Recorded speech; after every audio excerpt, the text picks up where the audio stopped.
And then you would want to fade them a little bit, make sure that the thread from the bobbin is matching with the bob. And it gets there. So for this particular sewing that I have to do is, the sewing machine I'm using is a heavy duty by Singer. And the reason I had to do the heavy duty is because I'm putting more than one layer of fabric. And this type of fabric is like a canvas type. And this is mint. Yeah. And I showed earlier, this patch that I'm using is this. This is a iron-on patch, but I'm not only going to iron it, but also stitching it after these patches with the iron. So it's important to do the adjustment to the sewing angle, where this is removable. So if you need to do sewing with your pants, in order for it to make with one leg opening, is to take that part off so that this can slip through it. And this is the special way to do that, because it's not an open garment; it is have some sort of enclosure. And in this way, I am going to do some zigzagging to close the rib.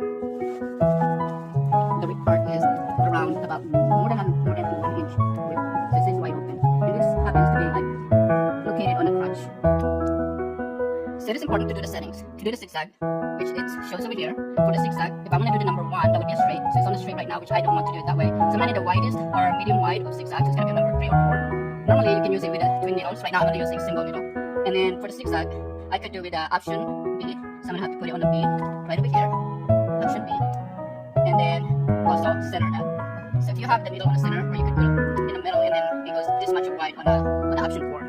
And for the settings for the thread, this depends on how wide you want your stitches. So if you go with 0 to 1, that would be the actual stitches. And so if you go higher number, is the wider the stitches be.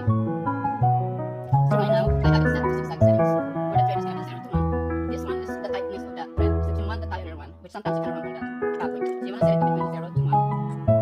So that way it's not so tight for the needle trying to line up the thread. But how do you set with a zigzag?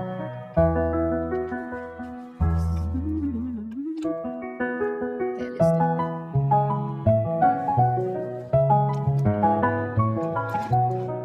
So when you actually do the zigzag, you want to be careful with your stepping the pedal, because the harder you push the pedal, make sure you have self-control with it, and you will have to push the back button so it can be reverse, forward, and forward. So you don't have to keep turning the fabric back and on and off in order for you to stabilize the zigzag stitch.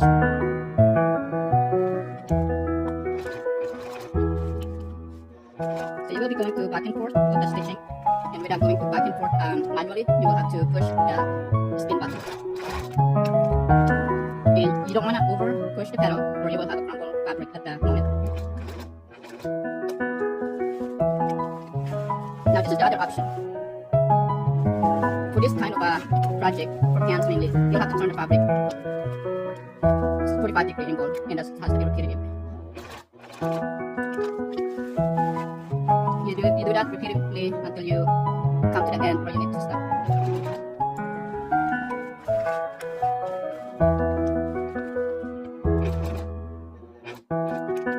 Now I do this to interlock the split, because the split sometimes can easily be ripped again if you just actually do the iron stitching directly without stitching them with machine yet.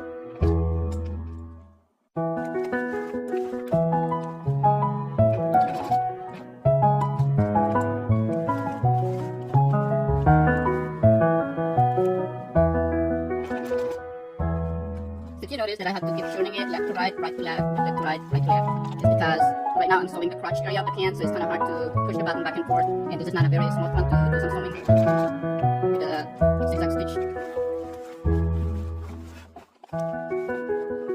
After the zigzag way, I will go ahead and show the finished product just for the zigzag part.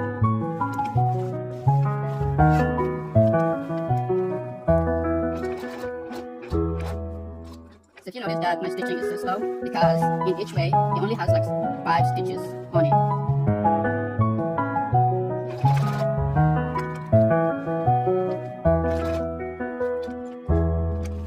Okay, so this should be a last one right here, and then I have to chop it off from the machine.